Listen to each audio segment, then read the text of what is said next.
In this video, I'm going to share some very interesting stories with you that the mainstream media simply will not cover. And we're going to start things off with these fires that are burning through South Florida right now. A brush fire has burned more than 3,000 acres.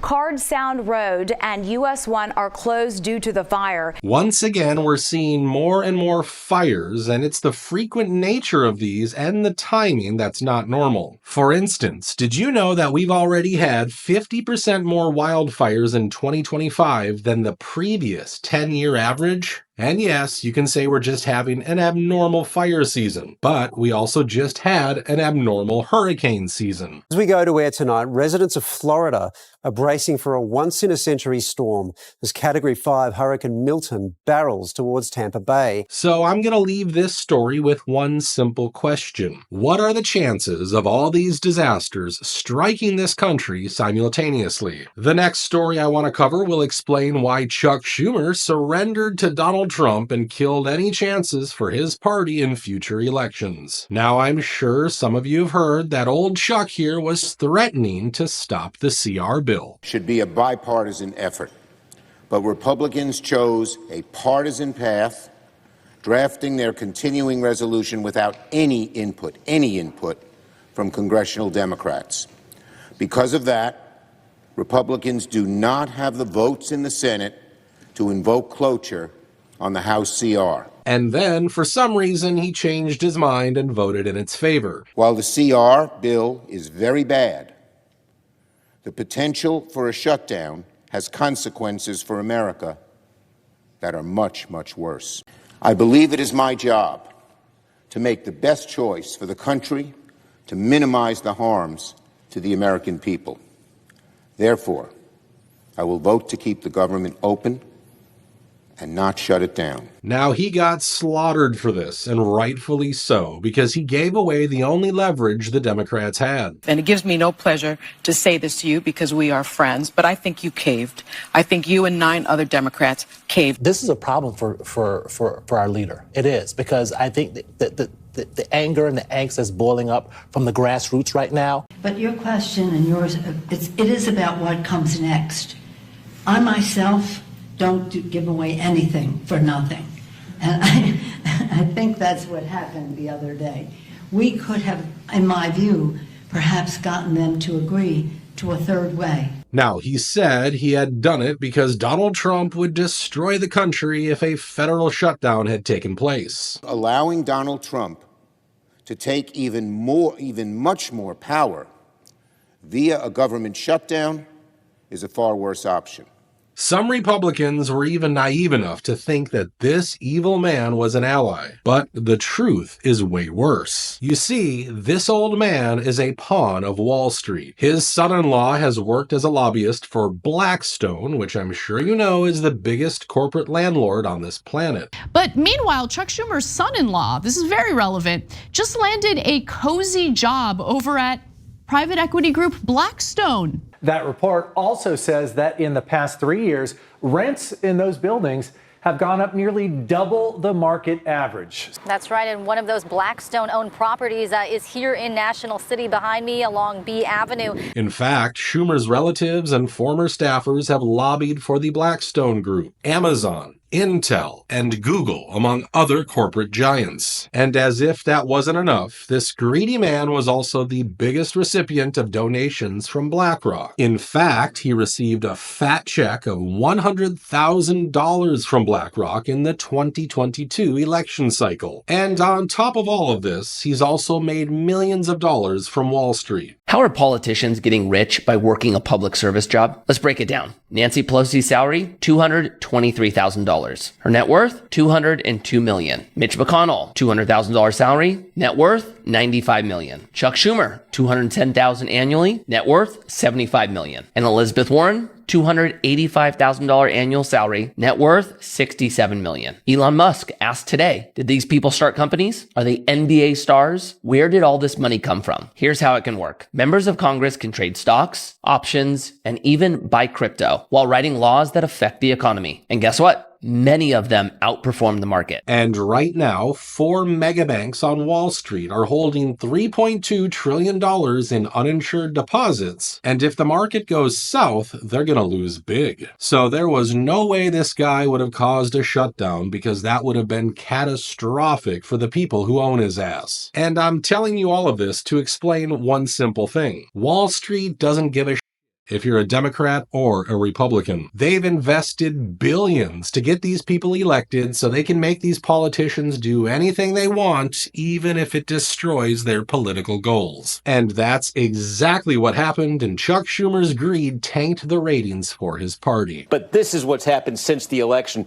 The number has just fallen off the cliff for Democrats to be 28 points negative, and you don't see any number for either party going nearly this low. And the problem for the DNC is that they don't have any replacements for guys like Chuck Schumer. I mean, just look at what kind of nonsense Tim Walz keeps spouting. Saying on my phone, I don't know, some of you know this on the iPhone, they've got that little stock app. I added Tesla to it to give me a little boost during the day.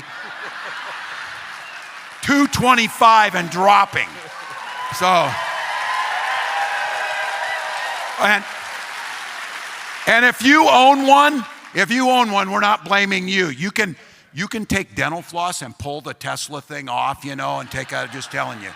First of all, you can see why some crazy maniacs keep burning Teslas. Their leaders are pretty much endorsing these actions. And I wonder what Governor Walz would say if these arsonists hurt or, God forbid, fatally injure one of the owners of these vehicles. So I think instead of spreading hate, Tim Walz should explain why his state gave $250 million to a fraudster who was just convicted. Breaking news right now. In the last hour, a jury has found the ringleaders of the largest pandemic aid scam in the country guilty on all charges. And the jury found Feeding Our Future ringleader Amy Bach and co-defendant Salim Saeed guilty on all 23 charges. Both are charged with stealing hundreds of millions of dollars in federal money meant to feed children during the pandemic. Now, $250 million is a lot of money, and it makes sense why all of a sudden her employees went from living in Section 8 housing to owning million-dollar mansions. However, this is just a drop in the ocean when it comes to the fraud that took place after the pandemic. In terms of the COVID payments, there was something like $200 billion of COVID payment fraud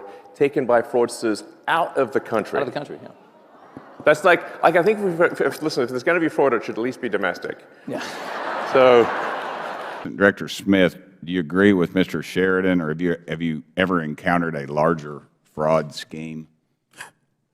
I agree with former Assistant Director Sheridan's sentiments. The magnitude was made. Hundreds of billions of dollars were stolen, and these pundits still wonder why people voted for the guy who promised to end this fraud. Now, while we're talking about fraud in this country, let's talk about the Fed, because it looks like they've finally decided to go after Donald Trump. How much of it is tariff? So let me say that it is going to be very difficult to have a precise assessment of how much of inflation is coming from tariffs and from other, and that's already the case. You may have seen that goods inflation moved up pretty significantly in the first 2 months of the year.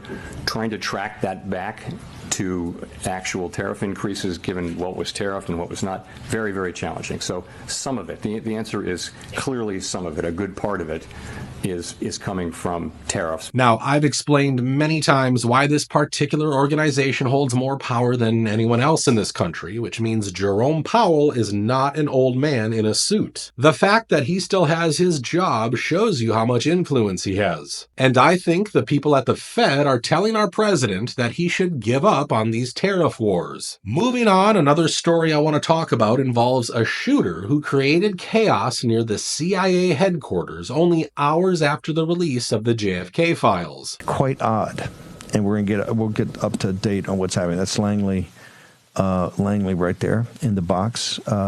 Central Intelligence Agency headquarters. Looks like a large police presence. Got arrested, handcuffed and arrested. Take a look at this. So we don't know who that person is, but this was just while we were just keeping an eye on Fairfax County, Virginia, against CIA. Now, many people online said that it seems like the CIA needed a distraction at a time when the whole country finally had proof of their horrifying activities, so they sent a nut job to make a scene. Of course, false flag operations are part of their job at this point, so it won't be shocking at all. The next story I want to talk about involves Hillary Clinton, who's busy shaking hands with the globalists and spewing venom against Donald Trump. Have a government in the United States that has thrown in its lot with the autocrats. Now, people online are pointing out the mysterious death of JFK and the fact that he was allegedly thinking about running for the Senate seat that Hillary won in 2000. But he was going to run for the Senate. He's going to run for the New York Senate seat. Being vacated by Daniel Patrick Moynihan. Clinton wanted that seat. It was the seat that was to launch her career, but she was very afraid that John would throw his hat in the ring at the last minute, and indeed that's exactly what he planned to do. Now, I don't think there's any other woman who's more dangerous than Hillary Clinton, so I can see why people are raising these questions. However, what I really want to know is what exactly was in those envelopes that Hillary and other Democrats received at the funeral of President George H.W. Bush.